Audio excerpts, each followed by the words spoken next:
I'm going to do the Gold Coast Marathon in July. I want to be in the sub 3 hour marathon category.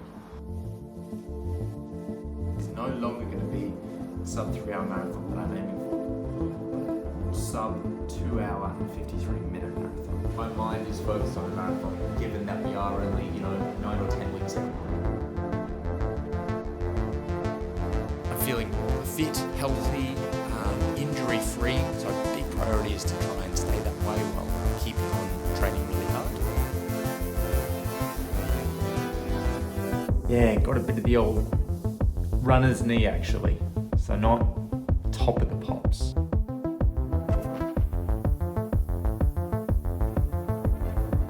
I will make it to that start line.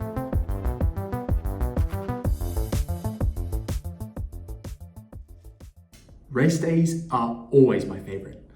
The nerves, the excitement, the energy. As you can tell, I'm a little bit jazzed up.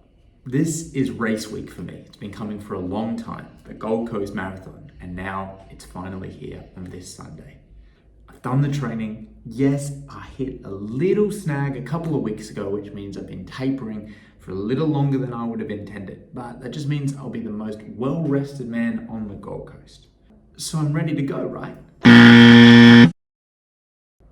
I mostly am ready, but there's still like 24,000 things that I have to think about before race day to make sure that I'm ready. So this is it. This is your and my full checklist on everything that you need to be ready for race day. Now, it's designed for the marathon, but it's pretty relevant to any race day. So, you ready? For the video this time, not for the race yet, because we'll do the checklist and then, All right, I'm gonna give you the checklist up front, but you better watch the whole video. Number 1, tapering. Number 2, race day logistics. Number 3 is your race plan. Number 4, race outfit. Number 5, pre-fueling. Number 6, the shakeout. Number 7 is your mindset. And number 8 is sleep. All right, number 1 is the taper. So if your race is coming up really soon, if your race is this weekend, you're probably ready in the taper. You might have been tapering for a week or 2. At least I hope so. Tapering is the period where you wind back your training in both, load and intensity in order to let your body rest and recover.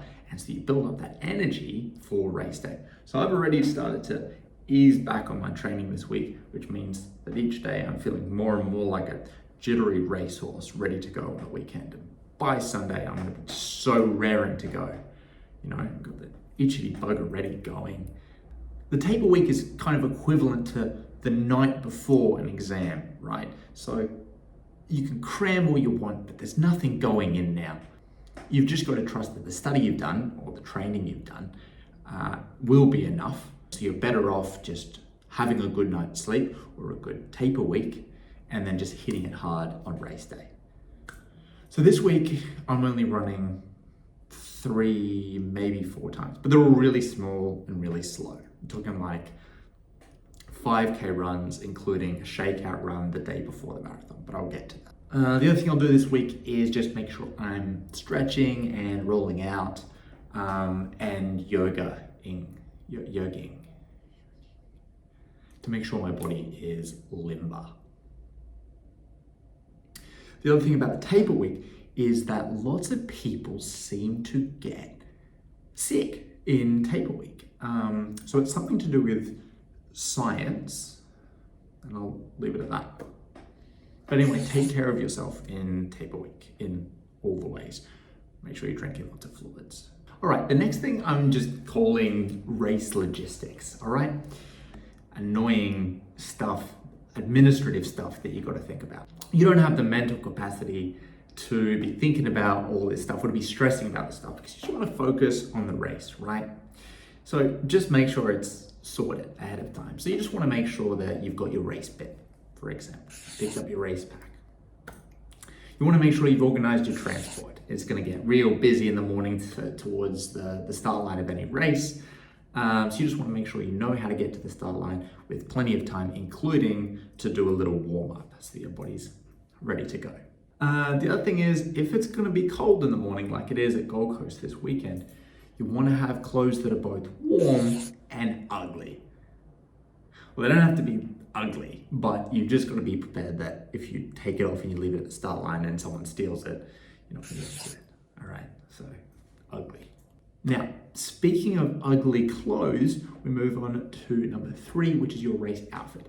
Now, you don't want this to be ugly, all right? You want to have a nice race outfit. But more importantly, you want to have a race outfit that feels good, okay? And this includes having tried out the race outfit, both, the individual elements and as a fit before race day. Because you don't want to be putting it on race day. You're like, I've picked it ahead of time. And then you get there and then you realize, oh my God, purple and yellow totally clash. Or oh my God, these undies give me a wedgie in these shorts. You know what I mean? That sort of stuff, right? For me, it's real easy because I've only got 3 shirts. One of them is new. I'm just gonna wear the new one. Minimalist life. Okay, you also want to have your race shoes ready. So I'll be wearing these bad boys, my Metaspeed FF Turbo, whatever the heck they're called. My favorite race shoes. This is another thing, make sure you've worn them in if they're new. You don't want to be wearing them for the first time and getting blisters on your feet during a race. Then there's the other bits and pieces. If you're a Band-Aid nipple guy or nipple girl, make sure you got your Band-Aids. And if you're a ointment or paw or something on your chafing areas, then make sure you're all pawed up, all right? All right, next up we got the race plan. So one key element of this is race nutrition, right? So you want to have a plan for how you're carrying and when you're taking your nutrition and water, or if there's nutrition in the water, you know what I mean? All the different bits and pieces that you can eat during the race. So for me, during the 42Ks, I want to be taking 3 gels. I'm going to be carrying 2 gels on me. I'll have one at 10K. I'm leaving another with a friend to pick up at 15K. I'll have that one at 20K. I'll have the third one at 30K. Also from that friend, I'll pick up a water bottle. I might put some Morton's powder or something in there to be chugging. And then I'm going to have water along the way. I don't know how I'll go taking water from the cups, but let's see how we go, all right? So yeah, whatever you do with your nutrition, just make sure you know what you're doing ahead of time. If you want to carry the ball on you, that's fantastic. The other part of the race plan is the race strategy, right? So you might be planning on running with a friend or with a pacer or to a certain pace. Just know what you're doing ahead of time and stick to it. So I'll be running with a mate from my running group, and we're just gonna, we're gonna try and run 355s and just stick to that pace throughout. So, and if I've got a little bit to give in the last 5K, we'll just go for it. This next one is really key, pre-fueling. So this is about thinking about what you're eating in the weeks and the days leading up to the race. So I've been off alcohol and bad food for a few weeks. But particularly this week, I'm concentrating on eating really good food and eating my carbs. That's key. By the way, this video is sponsored by just me. It's just sponsored by me. So this week, the focus is fulsome carby meals. My partner is running the half marathon at the Gold Coast event on Saturday. So the night before her race, we'll cook up a big lot of pasta. We'll have a big pasta feed, which will also help me because that's my pre-race meal, right? And then on the Saturday night before my run on Sunday, I'm gonna be going for rice. Rice just feels a lot better for me, and I like to just eat a few big bowls of rice, but it also sits better the next day. So I get to have pasta and rice. In the meantime, I'm eating carby lunches and carby dinners throughout the week. Morning of, I will be on the slice of toast with peanut butter, maybe a bit of honey on it, and probably some of those jelly lollies, and a coffee, of course. Coffee is good for me. And then making sure I go on the toilet. Number 6 is the Shakeout Run. The Shakeout Run is a great pre-race day run. It's just a short, really low intensity jog to loosen the body and get you ready to run fast. So for me, that's going to be at some point on Saturday, whenever I can fit it around my partner's half marathon, just to get the body loose and ready. And that's all there is to say about that. Just make sure you take it real easy if you do a Shakeout Run. Mindset. Now this is a really personal journey. So it's not for me to advise you here at all. But I just wanted to put it on the list because it's important to think about where your mind's at. Check in with yourself. Nerves are good. Breathe. Listen to music if that's what helps you. With music, I feel like you can take 2 approaches. You've got the music that helps amp you up and inspire you, right? It gets you in the zone. Gonna be the king in the jungle.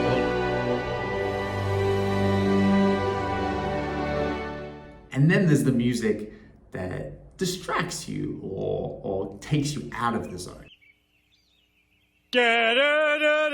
Hey! This is the last thing that I'll say about mindset. This is my very personal approach to any kind of situation that could be stressful. So I believe that in all situations, you can either control things or you can't control things. If you can control some things, then you should take some steps to mitigate the stressful situation, right? So you're taking action, and in the meantime, there's no use stressing. Alternatively, the situation is completely out of your control, right? There's nothing you can do about it. So all you do is come to terms with the fact that there's nothing else you can do. And in the meantime, there's no use stressing. Last one is sleep. I hope you're sleeping well this whole week, because sleep is so critical. Sleep is critical throughout your training. I think it's it's probably one of the least talked about parts and maybe most underrated parts of a healthy regime, of a marathon block, a training block, a healthy lifestyle. Having great sleep is just so key to everything. Again, I think it's science that explains that. Sorry if I'm getting a bit technical for some people. But I'll level with you here. The night before any race, I don't sleep, right? I already know I'm not gonna sleep. I'll just be tossing and turning. I get way too excited. I'll probably get like 2 hours sleep or something, but I'm just so amped up on that energy anyway, it doesn't matter. But if you can have a really good sleep. In fact, it's probably best if you go to sleep right now. Like this minute. And don't give me that, but the race isn't even tomorrow. And don't give me the, But it's only 3 o'clock in the afternoon. I don't want to hear it. Go to sleep right now. Good night. Sweet dreams. Okay, for real though. Are you ready? Not for the video this time. Now it's for the race. You see, are you ready? For all those with a race coming up, any race coming up, this weekend or coming weekend, good luck. You're gonna have the race of your life. Good luck, it doesn't seem powerful enough. I want to give you more than just good luck. The English language doesn't have the right words. In Japanese, they say, ganbarimashou. A special shout out to anyone who's running an event at the Gold Coast Marathon this weekend, whether it's the 5K, 10K, half marathon, wheelchair marathon, whatever. I hope to see you there. If I see you there, I'm gonna be shouting your name. If you see me there, shout my name. It'll be really helpful. It'll spur me on a lot. Last thing, please subscribe to my channel and then come back next week to see how I did at hitting my goal of getting a sub 2:53 hour marathon. I've been waiting a long time for this and I hope I can do it. So I hope I see you on the weekend and then next week. Take care. Oh, let me know what I forgot in my checklist, my marathon checklist. If you think of anything that I didn't have on my list, let me know in the comments.